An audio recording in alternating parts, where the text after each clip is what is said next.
We'll keep taking your calls. Let's go to Sean in Oakland. Hey, Sean, what are you doing?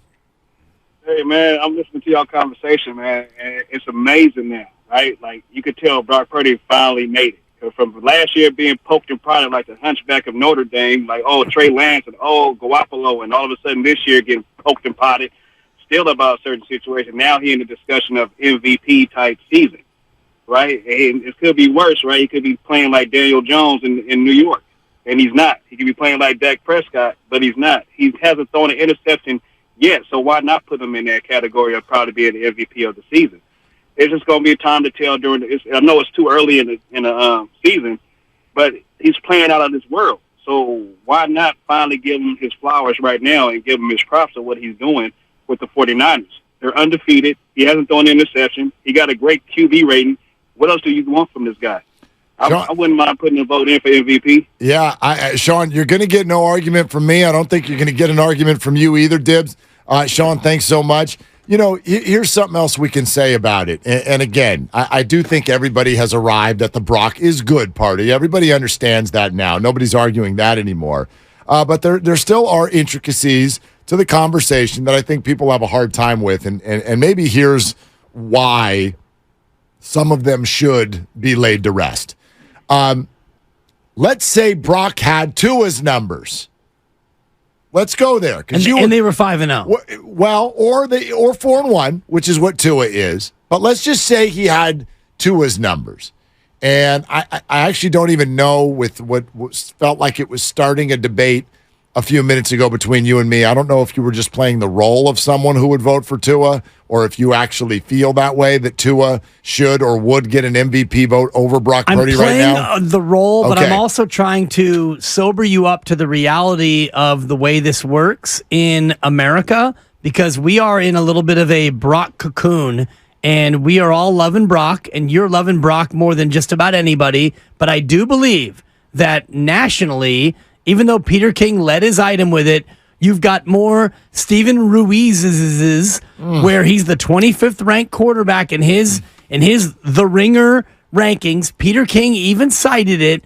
I think that the national awakening is happening slower than you think. That's all I'm doing. I'm not trying to cogitate for Tua. I like what Tua's done. I love Miami's team. McDaniel's been a lot of fun. I hope these two teams meet in the Super Bowl. I'm trying to be that bucket of cold water on you to wake you up to the reality that not everybody thinks like you. I've taken the ice bucket challenge, but that was done that was done by my kids, and I let them hit me. If you want to dump cold water on me, I'm going to boogie and make you miss, because I reject it. Because first of all, we're talking about Tua. If it were Mahomes or Allen, I'd understand. But Tua is not Mr. Established great quarterback in the NFL. I didn't say that he was. In fact, he's more established than Brock. Not much. He's Purdy East. But he's more established than Brock. Barely.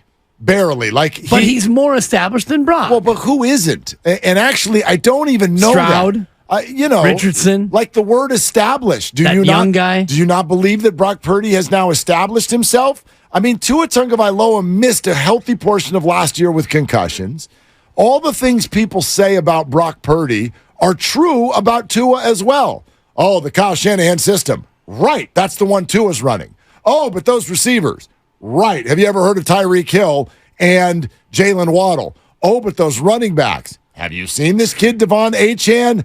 I mean, he's out now. Now he's out, but still, like he's got very good offensive. The only thing Brock has that Tua doesn't is a great defense. Yeah, it's literally it. So I actually think these two are more contemporaries. They're cut from the same cloth in a way. I agree with you. They are the anti-Mahomes. They are the anti-Burrows and Allens and Herberts. They are smaller guys who are considered system people. But the reason I keep asking you to come with an argument someone could make for Tua, like, I get what you're saying about yardage. That's fine. And the Dolphins are averaging a whole lot of points, but he's barely got more touchdown passes than Brock, 11-9. Mm-hmm. 5 interceptions to 0. Okay. Significantly lower rated and a worse record. Like, that's, to me. Okay. If I can take these on individually, I would love to. Okay. Like, I mean, how many other quarterback rating is a bunch of crap.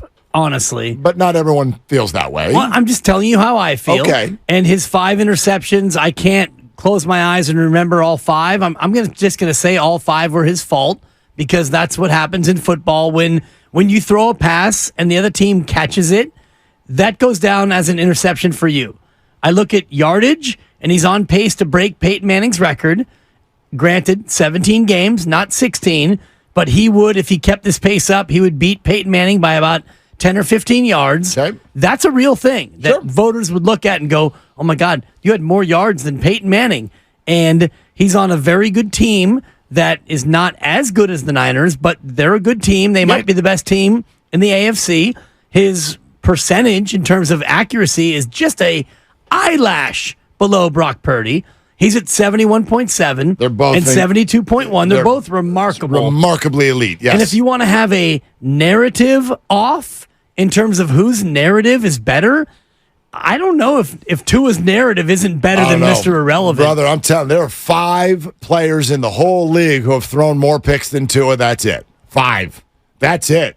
I mean, that to me, that's the one that for me, if you want to. That's the blow. We can go stat by stat, and you want to go this one, and there's a blow for that guy and a body blow over here for this guy.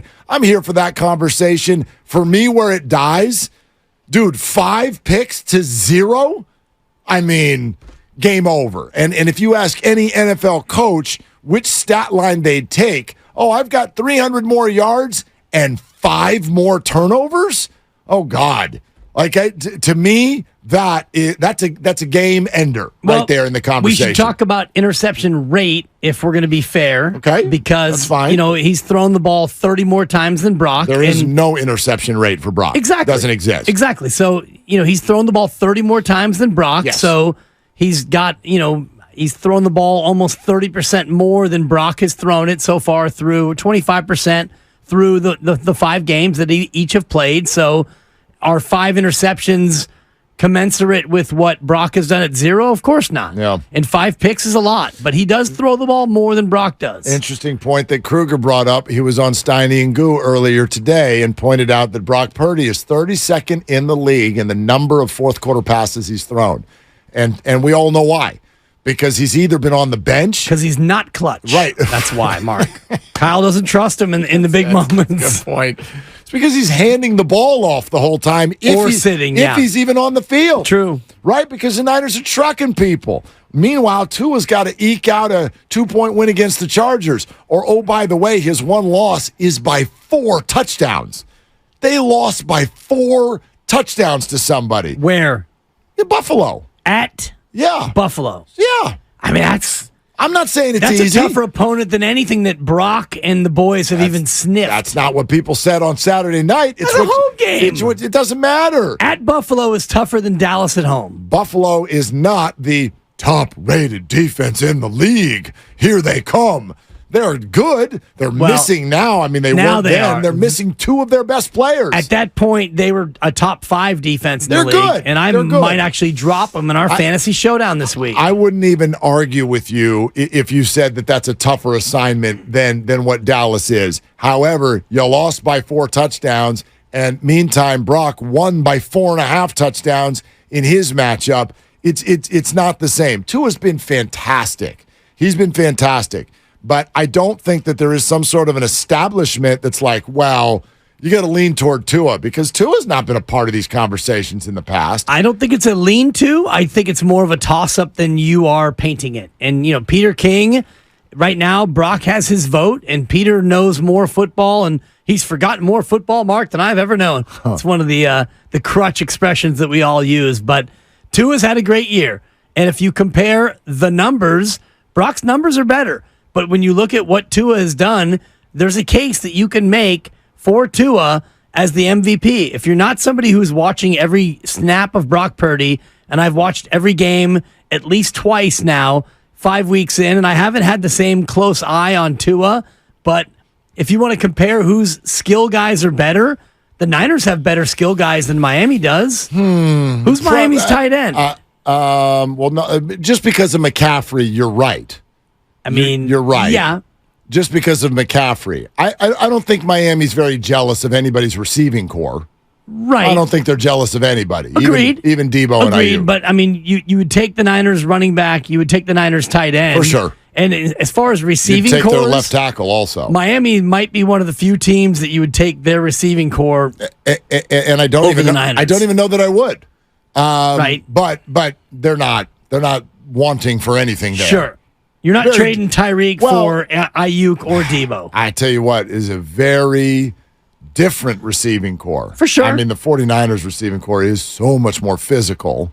The Dolphins is faster. Well, and that speaks to, I think, which is the root of this entire discussion, because Brock Purdy is not asked to do what Tua is asked to do, because the Niners play a lot of 21 personnel, 2 running backs and a tight end, play action, and let Brock work off of that.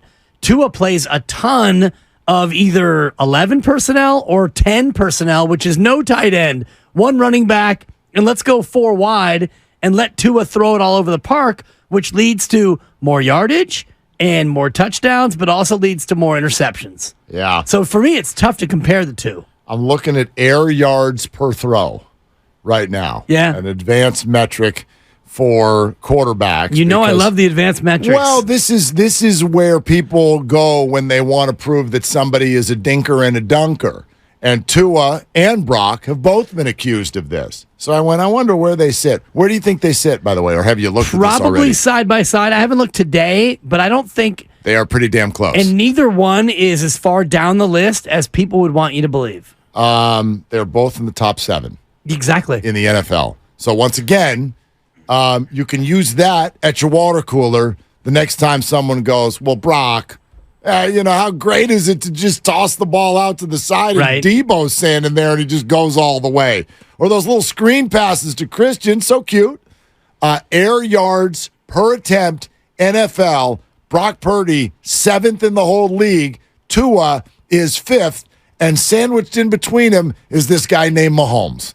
That's their company, okay? And only Josh Allen, who's number 1, Hurts is 2, Justin Fields is number 3 because he's like, whatever, just huck it downfield. Right. Kirk Cousins, who's always behind by 10 points, is number 4. And then it goes Tua, Patrick, Brock, ahead of players like Russell Wilson, Justin Herbert, Lamar, Goff, C.J. Stroud, Matt Stafford. These players are all behind both Tua and Brock. I do think that stat is a byproduct of protection, because you can't throw the ball down the field. Yep. And all those names you were mentioning, like Philly's got a great offensive line, and you go through that list of quarterbacks, and the Niners, we know, has a good offensive line, and Miami's got unbelievable speed, and you want to throw it down the field, but if you don't have time to throw, you're not going to be able to throw the ball down the field. So I do think that the air yards per attempt stat sometimes gets used and weaponized against quarterbacks who we want to think are dink and dunk.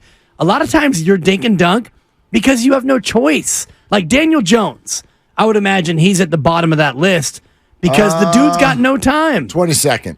Right. 22nd, right in front of Kenny Pickett and right behind Dak Prescott. All 3 quarterbacks the 49ers have defeated this year. If you lined up time sacked with air yards per attempt, I think that they would be fairly closely married. You know who's right behind those 3?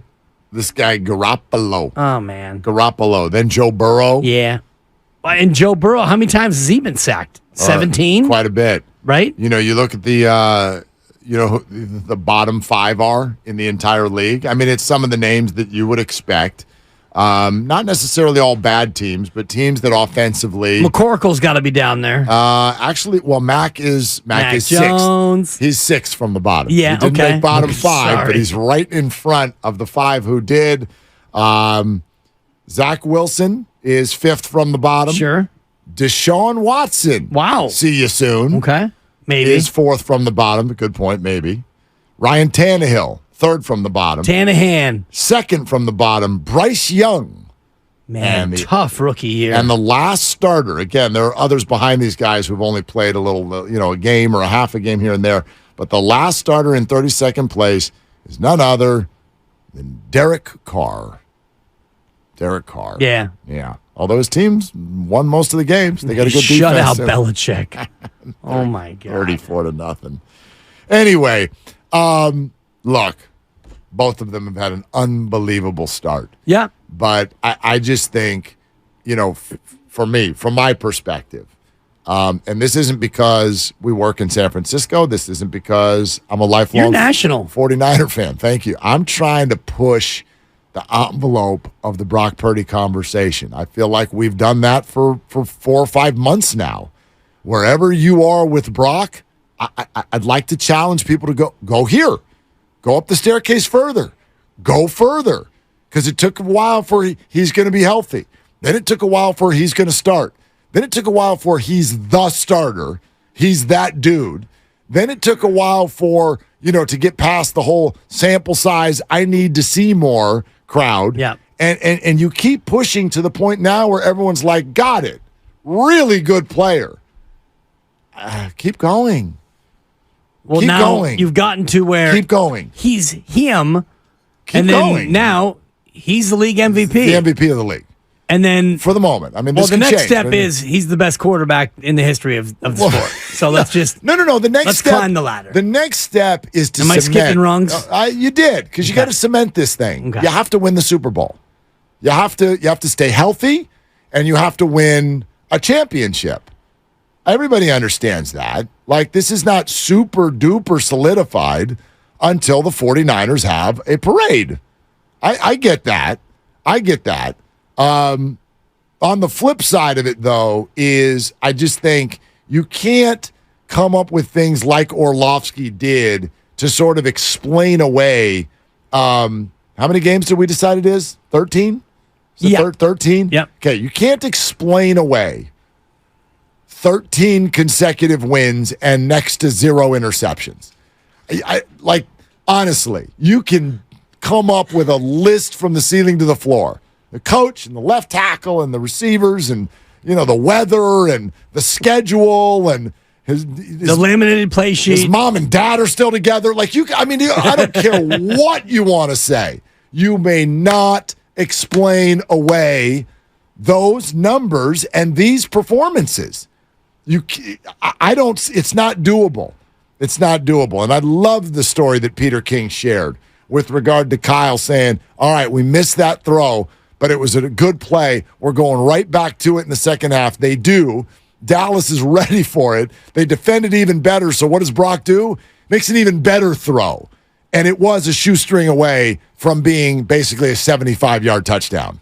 Yeah, a shoestring tackle away. And it was the kind of throw where, and Peter King broke it down on film multiple times, and he at first thought it was 10 inches above Van Der Esch's hand, and it might have only been 5 inches above his hand. And you saw the end zone replay of it, and he jumps as high as he can, and he reaches, and the ball just goes over his fingertips. And that's Brock Purdy in a nutshell.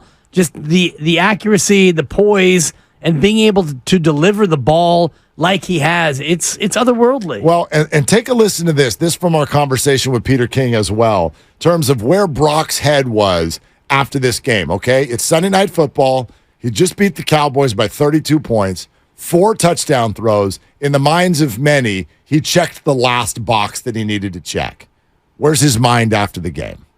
We were talking about some of his throws, and you could tell he was regretful over his throw in the first half that he threw behind Brandon Ayuk, and that his regret was basically that it was a good play call. Ayuk ran exactly where he was supposed to run, and he had the space to do it. He just threw it a little bit behind him.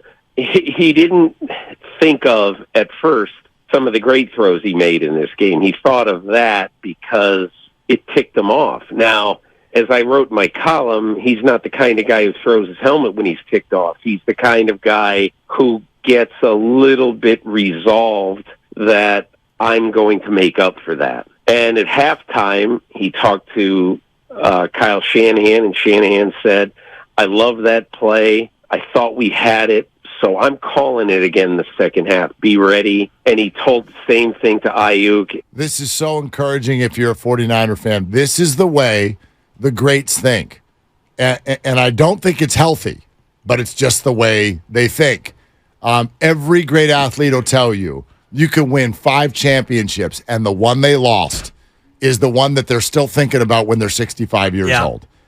So you can have 4 touchdowns throw the ball all over the yard, and he's still ticked off about the one that he missed on what felt like a perfect night. What did he talk about after Arizona when he was 20 for 21? He talked about the underthrow to McCaffrey, and God, I wish I had that one back. And he was under pressure on 3rd and 17, and that's always the case with a lot of these pro athletes. But 4 touchdown passes for Brock Purdy. You're still undefeated. You got to keep the thing moving, and it's refreshing that he was able to share that with Peter King.